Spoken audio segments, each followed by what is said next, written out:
Just before we dive back into the episode, I wanted to quickly share something that might interest you, especially if today's conversation has got you thinking about your own sustainability work. Some of the things we hear most in this industry are, I wish I could connect with other people doing this work, or I'd love to turn my sustainability expertise into something more. Well, 51 to Carbon Zero, the sponsor of this podcast, have created their own referral network. And it does exactly that. This isn't about selling you something, it's actually about helping you make money while building the sustainability community we all need. So here's what's in it for you.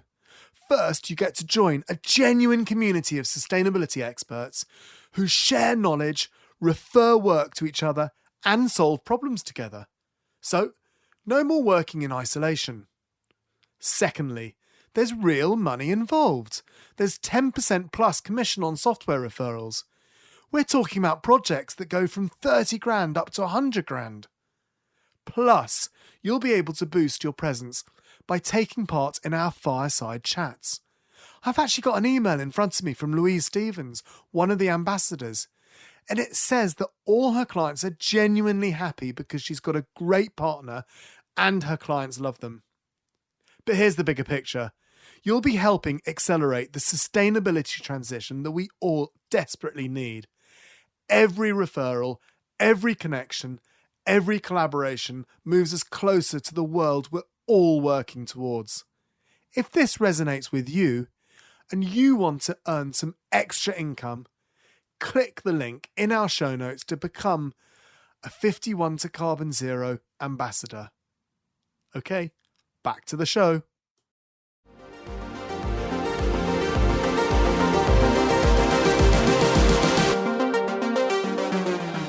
Welcome back to the Green Element podcast, where we feature business leaders and innovators transforming their operations to be more environmentally and socially sustainable. I'm your host, Will Richardson, and I can't wait to meet our guest today and help you on your journey of sustainability.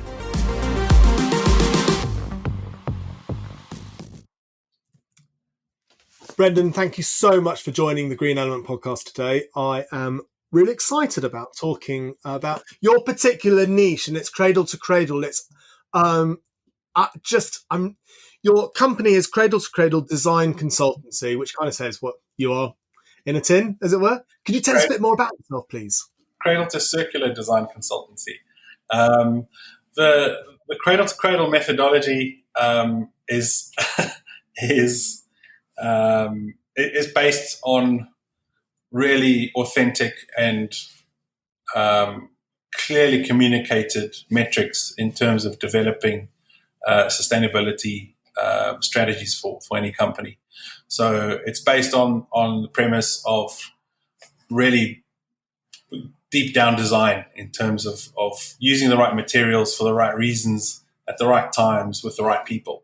So when we're looking at product design from a cradle to cradle perspective, we take into consideration the 5 what we like to call hallmarks, which are material health, material reutilization, renewable energy, water and soil stewardship, and social fairness. We take those elements, we then kind of distill them, particularly in the material health segment of that. We look at materials down to the parts per million. So we really go down deep into the chemistry of what makes a product, what makes a healthy product. And once you define that, you can then say, okay, great, we're looking at these materials, how are we going to circulate them? And then the energy used to make these things, do they come from renewables?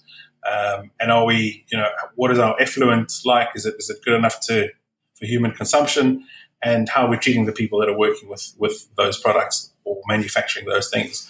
So when you're looking at the cradle to cradle system, it's a multi-attribute approach rather than just one siloed assessment tool. Okay, so you brought in a few words and expressions that our listeners would be unfamiliar with. I wonder if you could give us an example of a piece of work that you've done. So There's a really simple project actually that is being developed, and the project's now been taken over to the US. It's a baby food macerator, which is made out of cradle to cradle certified polymers. Those polymers were designed by the Eastman Company, and they are cradle to cradle certified at the gold level.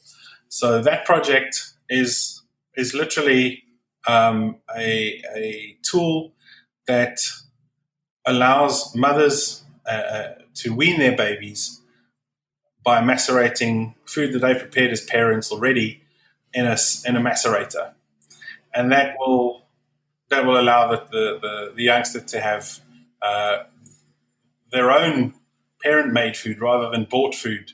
And we know how that bought food creates a lot of waste product in terms of the packaging and so forth that gets diverted to landfill, unfortunately. And once that tool is being utilized, because we know babies have a weaning space of about 18 months to 3 years, possibly. After 3 years, we take that product and then recirculate that on a platform which invites other mothers to then swap and change and exchange those tools. By the end of that cycle of use, is probably the tool itself is designed to be used 50,000 times. So there's about that amount of cycling use. We then take that product back, or the company takes the product back and repelletizes that into another product or the same product. So that's its true circular motivation. And when you say repelletize, as in they put it down to a mold, as it were, and then made into something else. Well, it's making into another. It's called a Wonderween, basically. Right. And that product is then, or the used material gets washed, cleaned, and repelletized and remolded into the Wonderween again. So you've got about a 98% retention on your value, on your materials value. Wow. And would you end up with, say, this Wonderween is a kilogram? I'm just making up figures. Yeah. 1,000 grams. Then would you when you repelletize it, would you get 1,000 grams, or do you lose stuff? Yes. Yeah, you would slightly degrade down to, as I said, about 98% of the full value of that product. So there's a 2% loss, which is actually not bad if you think about the reclamation of value. You know what I mean? Yeah, that's brilliant. That's absolutely brilliant. And that's quite a definitive difference. A lot of products that we, any plastic product that we get out there, most people just throw that away. So if you're retaining the value of that thing, that creates a different way of looking at how to manage a business model, because then your business model depends on people being responsible for the materials, and as a customer, you want to know, when you're buying something, you want to know that company that you've bought this thing from has taken those things into consideration and given you an easy route to abide by those strategies. And there's a lot of talk, and I know we all work in circles, so maybe it's a lot of talk on my LinkedIn, and but there's a lot of talk about plastic, and I think probably it's in my circles, and I'm putting inverted commas up because I did a podcast with a guy about plastics, and there's a lot of people that are saying plastics aren't bad, it's what we do with plastics that's the bad thing, and how we deal with plastics. Does that fit with? I mean, it sounds like it fits with what you're doing, and I've been told not to lead people into things. So shouldn't have said that. It's okay. You can say whatever you like. I think it's very clear in terms of that strategy, and whoever that person was that mentioned that or stated that is right on the money. I have an article on LinkedIn that states plastic is not the problem, and the article goes to explain the fact that plastic is actually a great material. If it's utilized properly. we don't utilize it then and we throw it away, then it becomes a problem. So it's our custodianship of the material that is in question. It's not the material. It's just an inert bunch of chemistry from the periodic table. So for us to be custodians of the things that we make is the trick, and that includes everything beyond plastic. Yeah, it's the 98%. That of what you just said kind of epitomizes that, doesn't it? Because quite a lot of stuff just goes to landfill when it's plastic, and it just shouldn't. It doesn't make sense. If you can put something in together and reuse it or use the energy from it, and I believe that's almost 100%. So you can almost convert it back to 100% of energy. Yeah, I kind of agree with you and also disagree with you because ultimately I don't think that plastic was ever meant to be a fuel per se. I mean, yes, I'm not honestly not saying that you should be doing that. And I'm just kind of reiterating that it's actually incredibly valuable, and what on earth are we doing putting it into landfill? Absolutely. So this is the trick with what now people are calling the circular economy or materials revolution is the fact that we need to retain the value of the things we make. So you're looking at buildings as materials banks, for example, utilizing cradle to cradle certified products in a construction project, for example, is very wise, because you now have probably some of the highest quality materials in that structure, which then lend themselves to, obviously now that they have RFIDs and QR codes and all these identifiers, and there's a full database of all of the materials.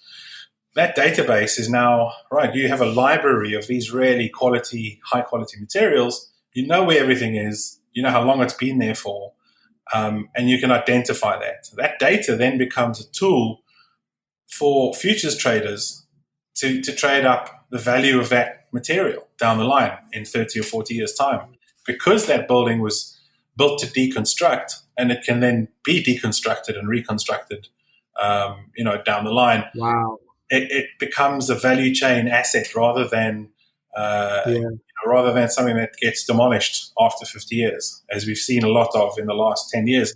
London's been kind of rebuilt and being redesigned, and a lot of buildings which are being taken out of that mix in a way that, why are we not reclaiming the bricks and the mortar and all of these things that people 50 years ago or 100 years ago built, It's insane. So for us, it's very important to make sure that we have a value chain attached to everything we make, and not to drive the cost up at all. It's actually to keep costs at a minimum and deliver value to the people that are purchasing these things. I have never thought about it like that before with regards to buildings and putting the technology in to understand exactly what's in that building. It's just opens up so much to what we waste. Like, immediately you realize how much we waste and how important what you do is for society. It's because it should be for everything, shouldn't it? We should be understanding absolutely everything we do and understand what we've got for, what we're using and how we're using it. So therefore, almost, right, you're mining that, you're taking that out of the ground. Where is that going? Where is it going to? And tracking that. And so we have complete control over what we're taking out of the ground. Absolutely. I mean, we're working with a company here in the UK and over in Italy on their quarrying. The stone masonry industry is, people there's all this judgment going around. Well, you guys shouldn't be taking rocks and stones out of it, but that's what we build with. So the responsible way of approaching that is to do proper environmental impact assessments that take on all of those metrics rather than just the carbon or just the water. or just the energy. It's about taking all of those metrics and replenishing land and the soil and the environment. Once you're finished with that space, there's a company in Italy, that, or a quarry company, that regenerates and makes beautiful dams and public spaces after that quarry's been utilized. So, there's the social fairness aspect of these towns and these villages that are built around the quarrying industry, that they've been there for hundreds of years, and now the quarry companies themselves are giving back to that community and saying, well, now that we've built all these houses and pavings and so forth around the world, to be honest, here's a beautiful natural environment, Japanese garden to go and walk around it. So it's also about that forethought of what is next here, and cradle to cradle, we definitely define that what is next question every step of the way. It's like, right, I'm going to go and buy this thing. What's next with the packaging? I'm going to buy my broccoli. It's packed in some plastic. Are we going to unwrap that and just chuck it in the bin, or are we going to go back to the store and say, I don't want to have plastic around my vegetables? Or this plastic conversation is literally about who takes responsibility for what. And that's an interesting bend, if you wish. Yeah. I mean, so if you were to think about your ideal listener on our podcast, to give them advice, who would that listener be, and what would that advice be? Well, the world is full of wonderful people, so I couldn't pick one particular person out. But I guess it would be all manufacturers, people who are making things, and the advice or the request, I suppose, would be to dig deep into what is available in the toolbox that you're using, and does that define your sustainability strategy as a company? The toolbox that we offer as the Cradle to Cradle toolbox has some really new and interesting ways of looking at systemic design and product design. So I think it's valuable to investigate that.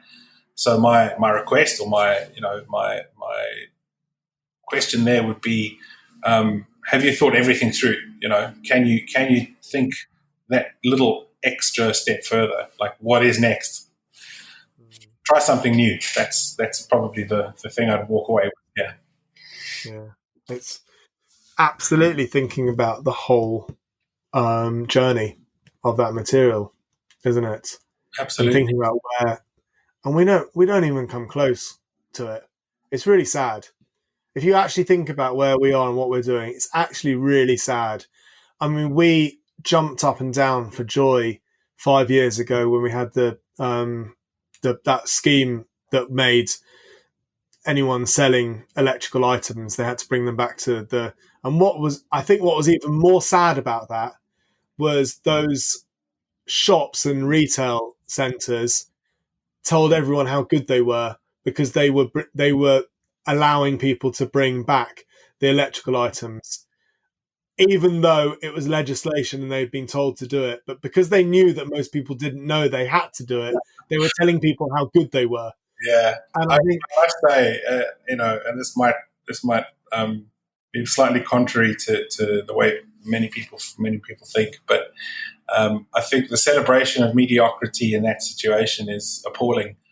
We need to celebrate championing things. The companies themselves should take responsibility for those materials. It's not my responsibility as a consumer to be custodians of that. I want to eat the broccoli. I don't want the plastic bag. I want to use the flour that's in the bag. I don't need to have the bag. So this packaging question is a really interesting place for innovation, I think, and that's really where Cradle to Cradle comes into its own. Is we look at the innovation opportunities and then deliver on that.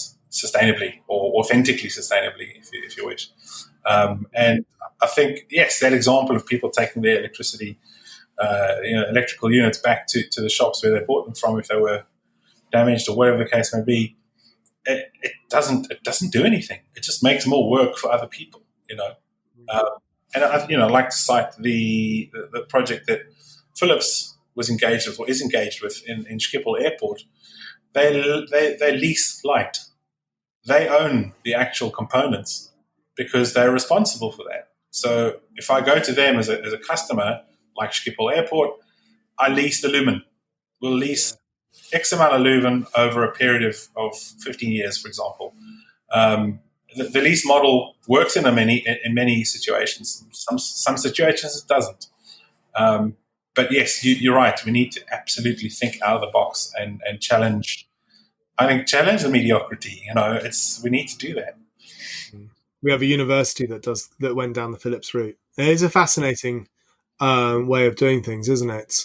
To have someone else that's in charge of all your lighting and managing it, but it works. It works actually very well for them, and I would definitely, to anyone listening, look at that model and look at the way that model sits within your organisation. Because if it's a bigger organisation, it works really well. Absolutely, and you've got carpeting as a lease model, carpet tiles with Shaw and Deso and Tarkett. Particularly Shaw Contract, they will contract you a carpet. This year, you'll have a great design, and 2-3 years down the line, you can replace that as part of your lease model. So, in perpetuity, you have a soft walk on a floor. You don't need the materials, if that makes sense. It's a new way of aligning the way that we value things. I value a soft walk on a floor and nice colours to walk on. I don't need the glue and the hessian and the sisal and the wool and all those things that go into making. I don't need that. Do you know what I mean? It's that value assessment that we need to look at, I think. Yeah, and I think people are asking more and more questions, aren't they? We had a podcast guest on about a year ago now, possibly longer, Tara Button from Buy Me Once or Buy It Once. Do you know? We've met on LinkedIn. We've had a couple of conversations and emails. Yes, I met Tara, and it's people like her and organisations like that that are questioning what we're using and how we're using it, and it's just great that those conversations are being had. But how do we do it more? Because let's be frank, we've been having these conversations for quite a few years now. Wonderful conversations, but they are conversations. Yeah, exactly. And this is it. I think, like you said, we've had the conversations. I think the point to implement what we're talking about is long gone. We just need to keep doing that. And yes, of course, conversations are important, and it's valuable to make introductions to new things and new ideas. But ultimately, we need to apply the knowledge and the expertise from those conversations and deliver the value to both ecologically and environmentally and economically. Ultimately those metrics are going to be the drivers that make the difference. So if I can prove to you that this Wonderween tool, for example, this baby feeding tool could save lives in Africa because the mortality rate of young disenfranchised folk in Africa is quite high. The mortality rate is quite high because of choking. Now, if you take that Wonderween and you deliver that into that environment, those children you're going to have a lot more surviving, right? You really get that food down to its mushy sort of consistency. But also in that light, that will eliminate 1.6 billion plastic sachets from the food sachets, baby food sachets that go to landfill every year. So, you've got to look at the mitigating factors of investing in that kind of strategy. It may cost a little bit more upfront, but I always ask, well, what's the cost of not doing it? Yeah. Yeah. And would a company, for example, like Wonderwing, look at the mitigation of products when it looks at their life cycle? Sorry, repeat that again. Would a company, and what I'm trying to do is put myself in a listener's feet and just thinking, well, I've got a product. I understand now what to do, and I understand how to do it.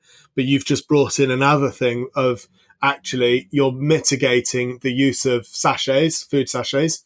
So is that a normal best practice to bring that mitigation into that cradle to cradle? Because I guess it emphasizes the argument for doing it in the first place. Yeah, I mean that was, I think, one of the most critical things was A, to make it easy for mums and dads, and B, to stop pollution. The company director addressed a lot of different issues, but those are the two main issues that we discovered were a good motivator to create the business. And it's a startup business.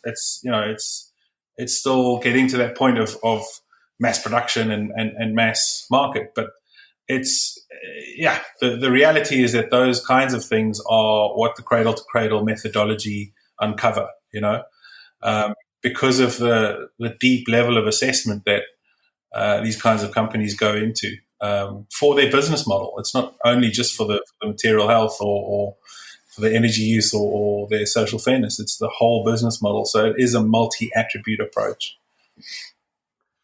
And as you know, we do a lot of carbon footprinting at Green Element. Is carbon footprinting something that's brought into the cradle to cradle methodology? It is in many respects. That's obviously just one aspect of it, right? So there's embedded carbon, there's sequestration, there's all of those discussions around what happens with carbon, contrary to currently what's being this net zero carbon government strategy, I'm not a fan. This net carbon needs to be. You need to have carbon in the ground. That's what you need to do. That's where it needs to go. It doesn't need to be in the air. It doesn't need to be in anything. It needs to be in the ground. If it's going to be in a jersey or in a car or in a phone or in something, make sure that it's able to get back to the earth. That's the most important thing. The net zero concept to me is it doesn't. I understand that the pseudo logic about it, but it's in reality, if you're looking at the environment and how to address carbon as an element on the periodic table, I would say get it back in the ground. We need some of it bonkers, and we need some of it in the ground. That's reality. It is bonkers, the terminology and the wording that's now currently being used around carbon. And yeah, we talk about it as a team. It doesn't make sense at all. It's bonkers, and it's not helped by academics either. Yeah, sorry to speak over you there. Well, but the reality is, I'm carbon. There's a percentage of me that's carbon. You're carbon. The wall I'm sitting behind there's carbon. It's everywhere. And if we're net zero, if that's our goal, then we all just need to die. Because that's it. We need to go create humus and go back to the soil. And it's like, well, that's our goal. Okay, brilliant. Let's do that. I know I'm being slightly facetious and semantic, but that's the reality. I think we've got to really look at the wording and life cycle analysis. Everybody uses life cycle analysis. But we like to use cycle analysis as an identifier because, this water bottle is not living. It has a use cycle, but it does not live. So, and it's not about wanting to correct anybody or anything like that, or being, as you say, facetious.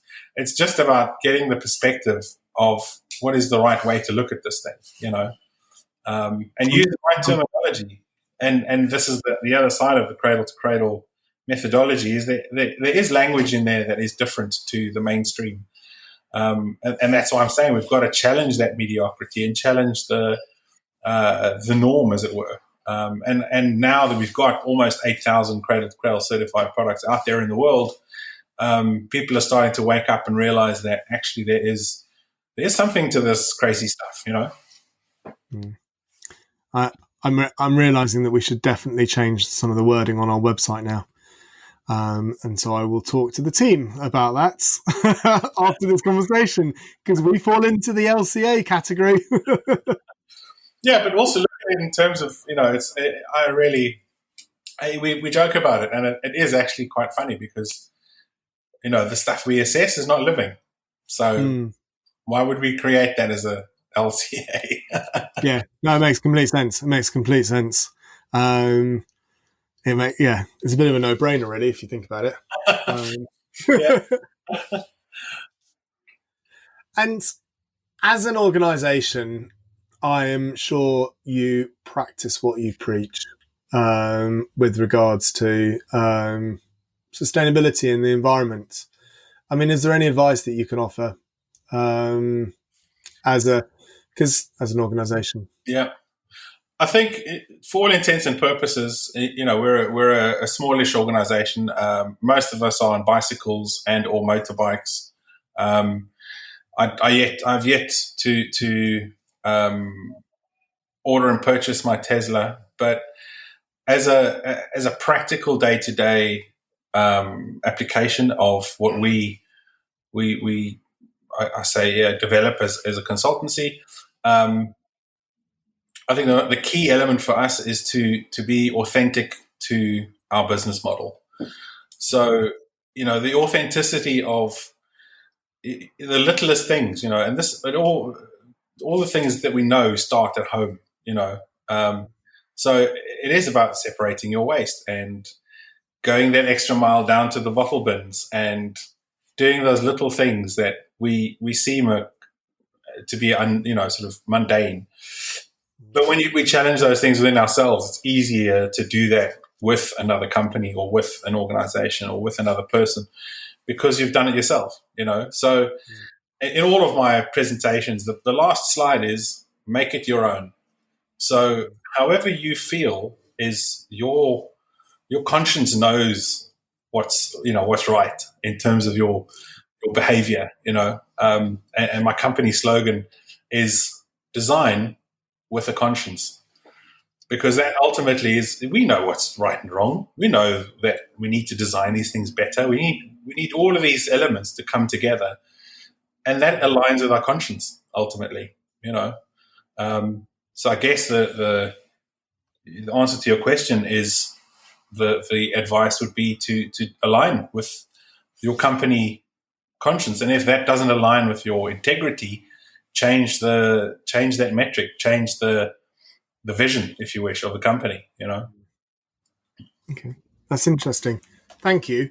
It's been fascinating talking to you and learning more. And I think it's a mind shift, isn't it? It's a mindset, and it's thinking about what we buy. It's thinking about how we design, and it's thinking about actually that reminds me of a conversation I had earlier on about a brand design agency that are looking to bring a sustainability consultant in-house. It actually fits in with exactly what we're talking about today, doesn't it? And if they're rebranding to bring that whole life cycle, not life cycle. I get what you mean. Funny. Anyway, yeah, but bringing that methodology into everything that we do and how we do it. I think it's a very important element for new brands and well, even old brands coming up. Realigning their comm strategy in terms of the authenticity. How eco are they? How sustainable are they? And measuring up to that. And if if a bad agency has a client that isn't aligning with certain values, people like us can come in and say, hey guys, we've got some options here that you could look at. How about this kind of packaging or that kind of logistics plan, or there's ways that you can start aligning with a really good messaging. I mean, I've worked in advertising half my life, and it's all about selling the stuff. But is the stuff sellable? And that's the reality. When now youngsters are looking at products, the first thing that they look at is, okay, how eco-friendly is it? They want to identify with those values. So if the brand agency is not delivering that to the client, and the client's not delivering that to the brand agency, that communication is an inauthentic path of their sustainable messaging. So it makes sense to align with that really, really well. Yeah, no, absolutely. Absolutely. Brilliant. Thank you so much for coming on today. Thank you. You're welcome. Thank you for having me. Today we had Brendon on. He's brilliant. He has his own SoundCloud account and is a part-time DJ and DJed a lot when he was in his younger years. He has had a checkered history and I absolutely loved talking to him. I mean, almost more importantly, wasn't it great listening all about not life cycle analysis? What was it? You tell me. Anyway, on that note, what would be good is if you've got any feedback for us, could you possibly give us a shout at podcast@greenelement.co.uk and let us know what you think. Give us a score on iTunes or any of the podcast platforms that you listen to. Go on, reach out to us. It'd be really good to hear from you because we're doing this podcast for you. So hopefully speak to you soon. Take care. Bye. So you really enjoy sustainability and want to be a part of the solution. Come and join our vibrant community now. Book a call and we can talk more.